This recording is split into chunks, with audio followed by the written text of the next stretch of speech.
Hey guys, so it's Sin Culture and B Culture. Sin Culture by Instagram. But follow me. Hey guys, but yeah, MB Culture here. Today I've been holding this off for quite a long bit of while. But we are gonna be talking about my family reunion that just happened. Yay! Family reunion, family, you already know how I feel about family. Family is ill. But anyway, I had a family reunion. I wasn't gonna go. Honestly, let me start at the beginning. And this is gonna be a pretty long story, guys. It's gonna be one of those long ones. So just sit back. Honestly, obviously, you know me. We're gonna get into the teas. We're gonna get into all the teas for real. This is like therapy for me, honestly. But we're also maybe get a little emotional. We're gonna get a little deep. Other platforms, I always say you see transparent me, but here on Instagram, you will see Instagram on YouTube. You will get transparency. So, life is not a game. It's not always laughs and giggles. Sometimes you gotta cry and shit because it's depressing and horrible. And that's the case with me. So I feel like that's why I have this Instagram. So I can feel like, the horrible and like tragic shit that happened to me. I can like transform that shit and like, make it, I don't know, laughable, not laughable, but like, give somebody a key, give somebody a laugh, like spread the positivity and shit because life is horrible. It's a horrible place. So yeah, that saying all that to say, this is the family reunion for real. I should have gotten some fucking water. Boom. Okay, so we're back. The family reunion. So I wasn't gonna go at first, honestly, and everything in me was like telling me because my uncle had informed me it was gonna happen. So let's call him Uncle S, right? So Uncle S, he told me it was gonna happen or whatever. So but I had been contemplating if I should go or not, and eventually I was like, last minute, mind you, because this was the day before, I was like, I'll go. Even my friend was like, don't go, because the family is just like a bunch of trauma and stuff.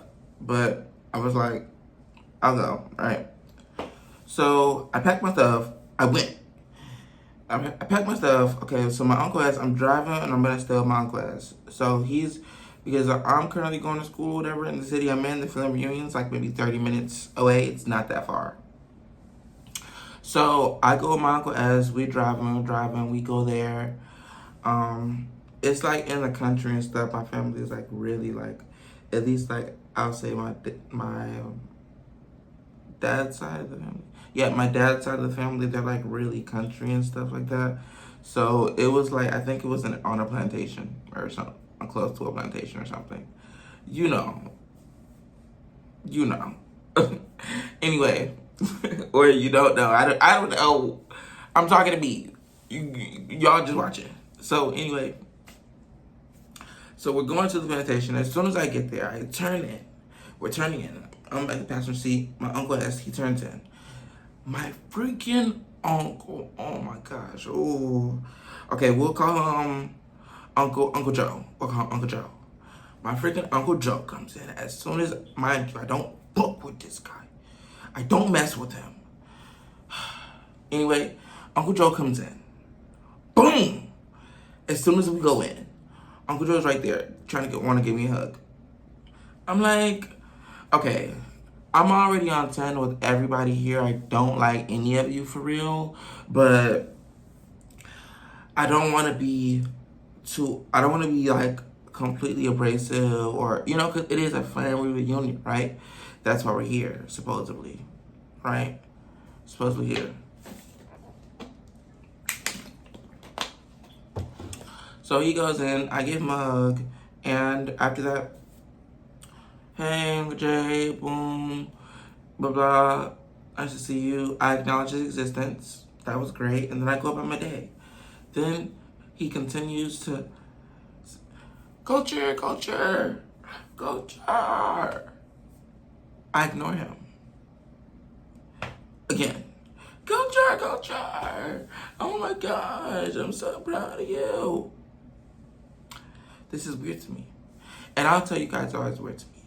This is weird to me because as a child, I have three major culprits for a lot of the trauma in my life. It was my Uncle Jay, my mom, and my father. Honestly, I'll say my Uncle Jay my father and my mom, because she raised me, but with my auntie. So, Uncle Jay, auntie, and my father. Sperm donor.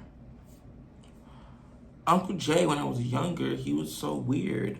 He would always just basically belittle me, pasteurize me, call me nothing, worthless, nothing of the such. Mind you, this was 6th grade. This was every summer in like those middle adolescent years. In the company of my father, also reinforcing all that stuff. Because my father would do it at home and then my Uncle Jay would do it at work. Because my father was a mechanic and my Uncle Jay owned a mechanic shop. So he was there working. Treating me horribly. A child. He would always pester me and just make me do weird stuff. And he would bully me and just, he would make like weird jokes about like me being gay and stuff. And it was always weird and I hated it. And I never forgot any of that, mind you. So now all of a sudden he wants to be kiki best friends. No, we're not gonna be best friends. You're gonna stand on what you said, and I'm gonna make you stand on that. I don't give a fuck about it. And that's what it was. So I put him to the side, and I was like, hey, this is weird. We're gonna stop with this. We're gonna stop with this weird stuff. We're gonna stop with this weird stuff, and we're gonna be real. You don't like me. You made it very apparent how you were. Stand on it. And that's all I'm saying. Stand on how you felt, because I'm standing on how I felt. I remember how you made me feel. I remember that. So you gonna stand on that. We're not gonna act like Cookie Crunch friends now. We're Cookie Crunch sisters. You ain't paying for your culture. I don't give a fuck what you proud of, bitch. Stand the fuck away from me. Get the fuck away from me. So I told him all that just like that. Just like that. I'm not breathing just like that. Same exact words. Yeah. Oh yeah, I'm on that. So, and I was on that energy like the entire reunion, mind you, to everybody, because I don't fuck with nobody. Anyway, I was telling him, and then he wants to make excuses. He's a professional victim. Oh, well, when your father got out of jail, everyone told me that they just sent him to me. I didn't have a choice. When you were in school, they just sent you to me. I didn't have a choice. I've always been the family. They just treat me like the child. Uncle Jay is a child. He's a child. I'm a child. I don't care. I don't care about your life story and why you're a horrible person. First of all, basically the reason that he gave me why he treated me so horribly as a child is because he hated my father. One moment. First off, two things. One, the reason you treat me that horribly as a child is because you're a monster. Let's just say that you're a monster. You just need to. You're a monster. There's no. If you got the body, you're a horrible person. You need to change, or acknowledge that or something. Secondly, even if that was the case, you're still a complete dumbfounded idiot. Because why would you treat a child the same because of something your brother did? So either way, it's not acceptable. The intelligence of people is very astounding to me sometimes. And that's the point I'll message at the end of the video. The intelligence of people. Anyway,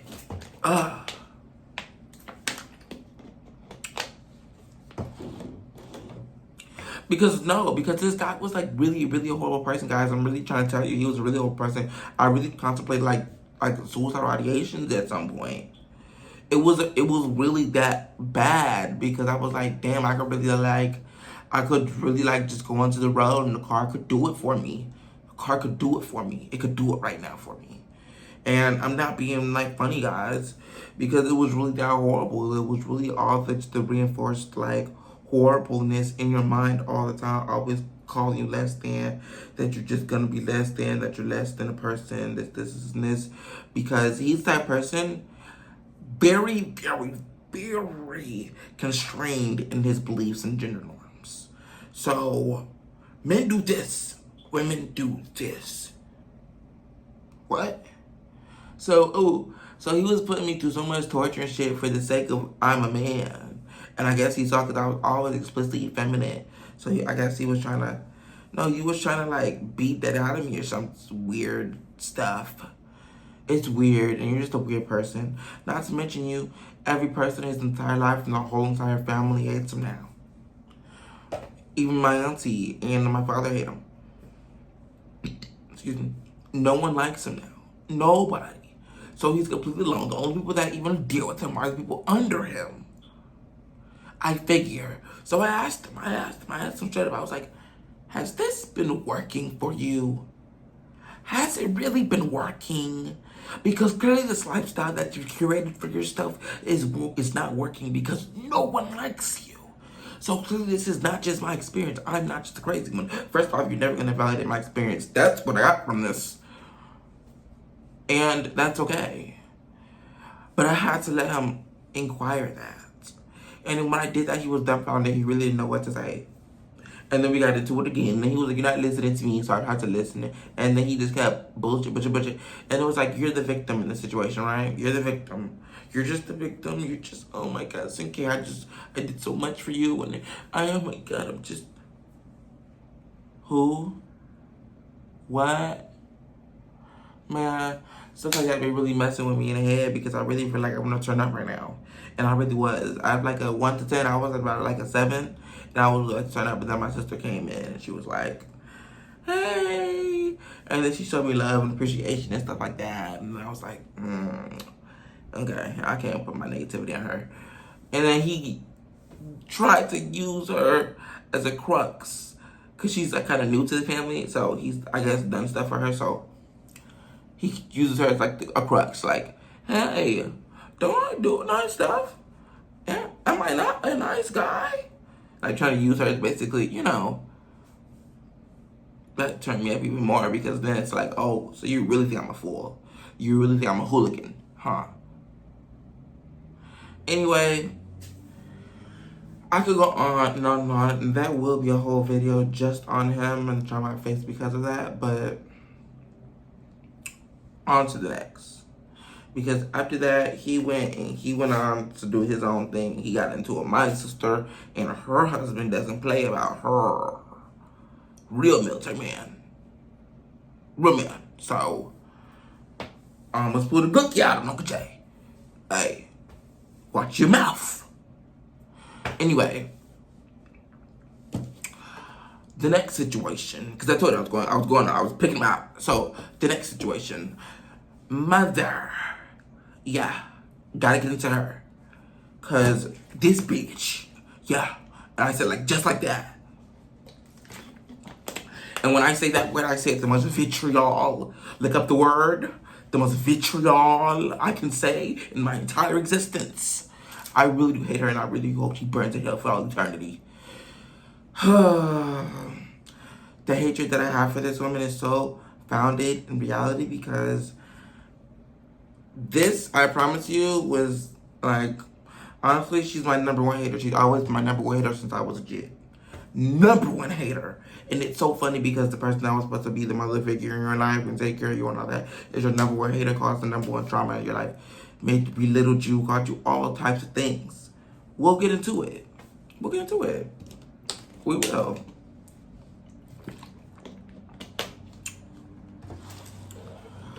Because what are we doing on this channel? We get to the tea. We are funny and we are transparent. This is a transparent moment.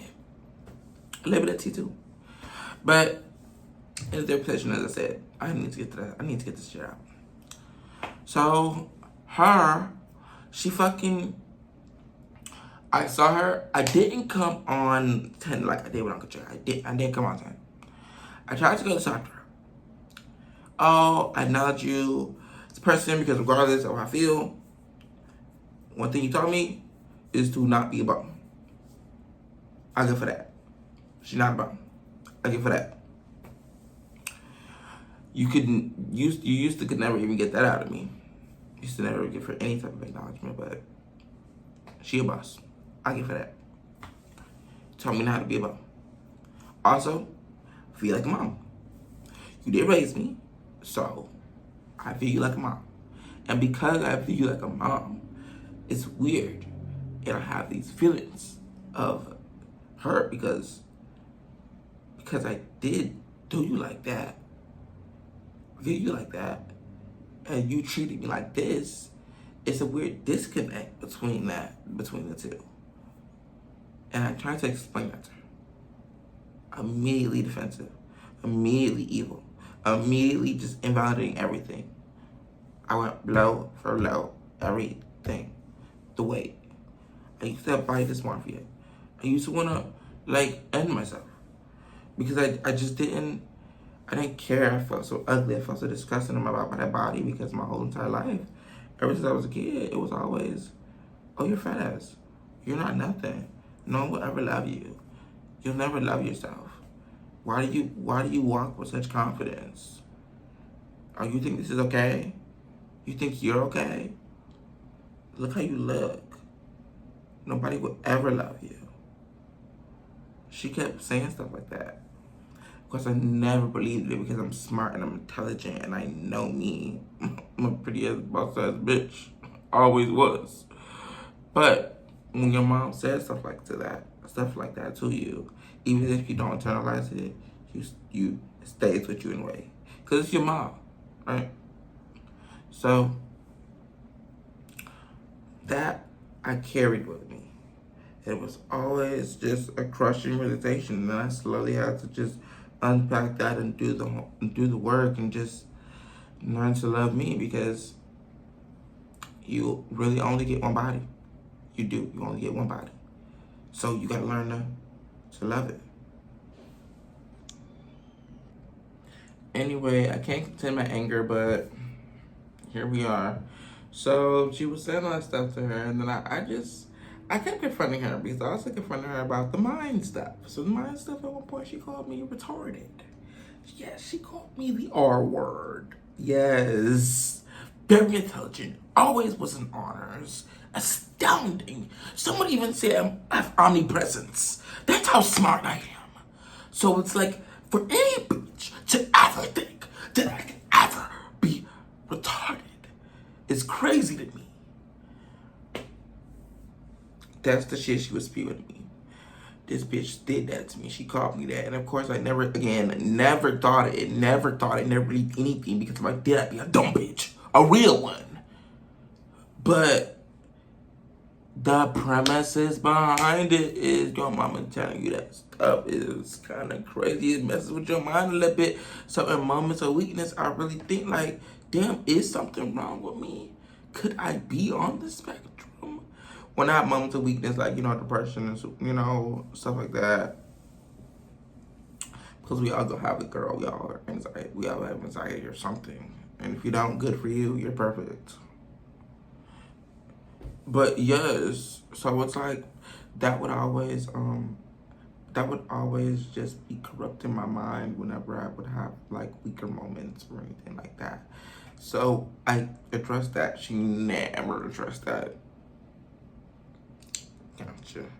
So I guess my soul will be next, right? The next one to address, because I addressed the body, I addressed the mind, now it's the soul. The gay stuff. Yeah. Oh yeah, we get into it. Because you were saying to me, I told her straight up like this.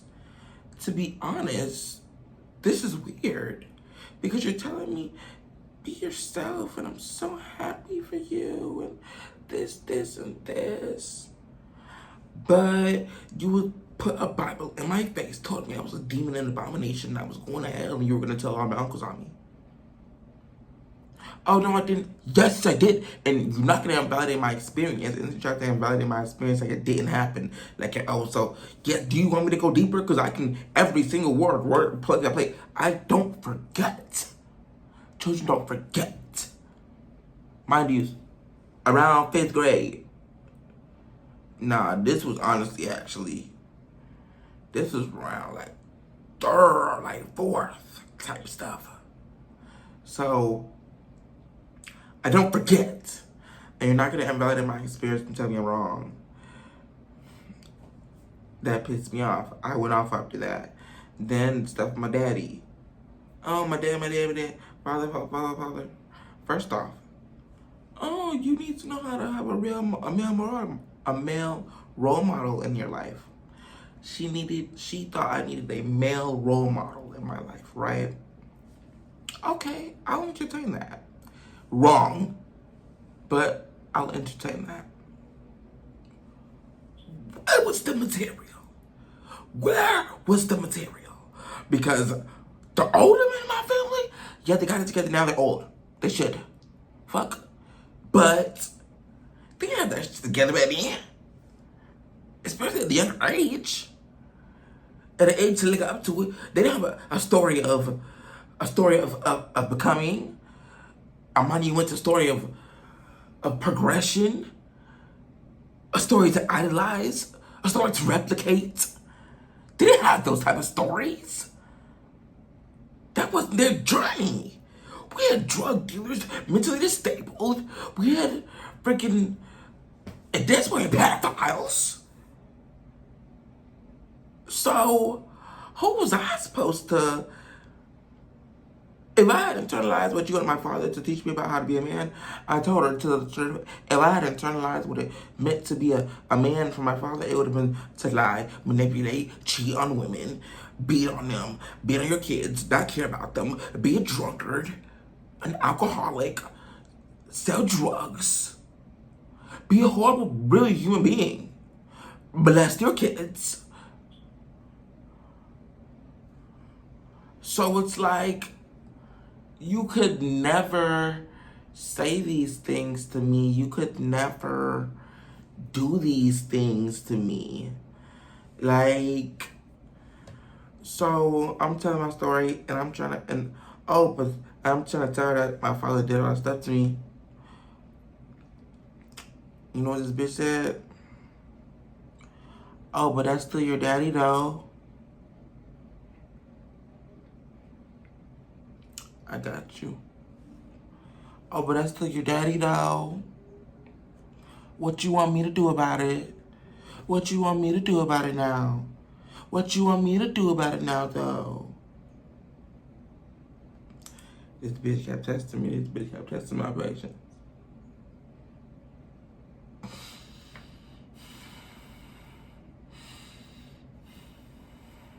Just thinking about that shit, bro. Just thinking about that shit.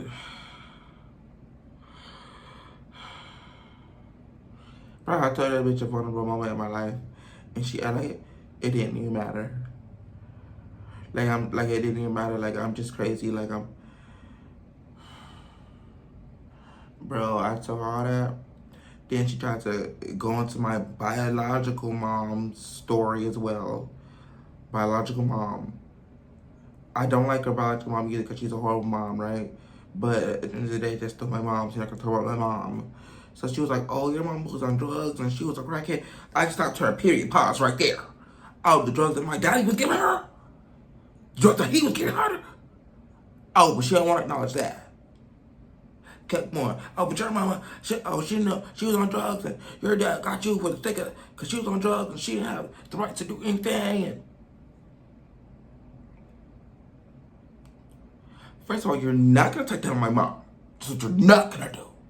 Bitch. So I was like, all these flaws and shit you're overlooking, but then you fail to realize the fact that this person that's called my father is a horrible person. Oh, but that's your daddy though. This. Man, so I said, so what if I kill him then, bitch? So I said, so what if I kill him?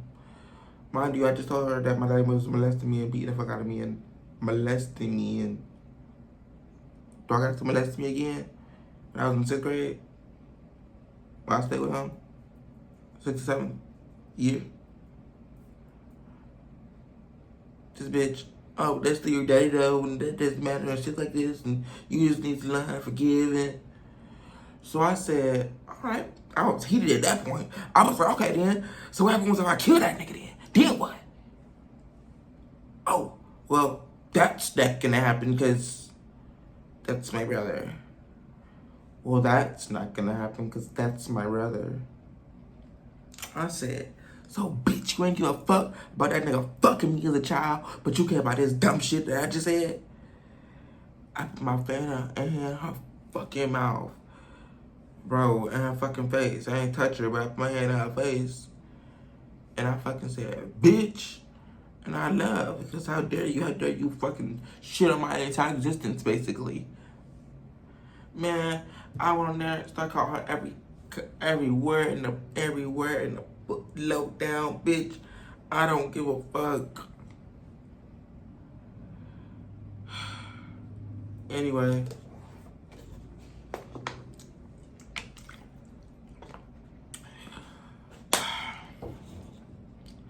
There was a whole bunch of smaller instances of people trying me, but I checked them at the door. Didn't let no bitch get too fucking far. Cause you don't know me. I don't know the bitch you thought you knew. He dead and gone. Sorry. I praise him too. But they no more. Culture's here. And they're not a bitch to fuck with. So I didn't let no bitch try me for real, or even think they could try me, or even get the inkling to even think they had the possibility of thinking they could try me. I promise you. But if y'all want more details of how I ain't let them bitch try me, let me know in the comments. Like and comment below. Otherwise, I got a lot of love. I got some family that I just didn't know were there.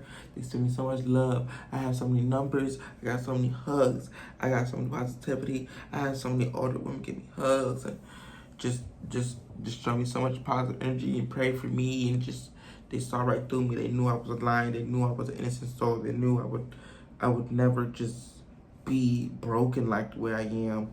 Even when I had a smile on my face, she saw right through that and she said, give me a hug. I had a face that said, I had a face, bitch. I had a shirt that said, thanks, it's the depression. Because, people like, oh, you're so cute, right? Oh, you're so cute, or compliment you. So the shirt was just like a dark humor, it's like a dark, not indeed, but it's it's the depression. She was like, don't claim that on you. She was like, don't claim that on you. Don't put that in your life. Whew. Love them. But yeah, I had a lot of love after that. A lot of other stuff ensued, but you wanna know more? Tell me. Like, comment, subscribe. You feel me? We got deep, we got a little emotional. At the end of the day, you feel me? Life is a drag. Just be a queen. Yes! But yes, don't let no bitch ever try you. Don't let them try you. Be yourself. Be who you are. Because who's gonna be you? And who's gonna be being yourself? Because who's gonna try you? Love y'all. Please stay great. Live, love, laugh. Don't be a drag. Just be a queen.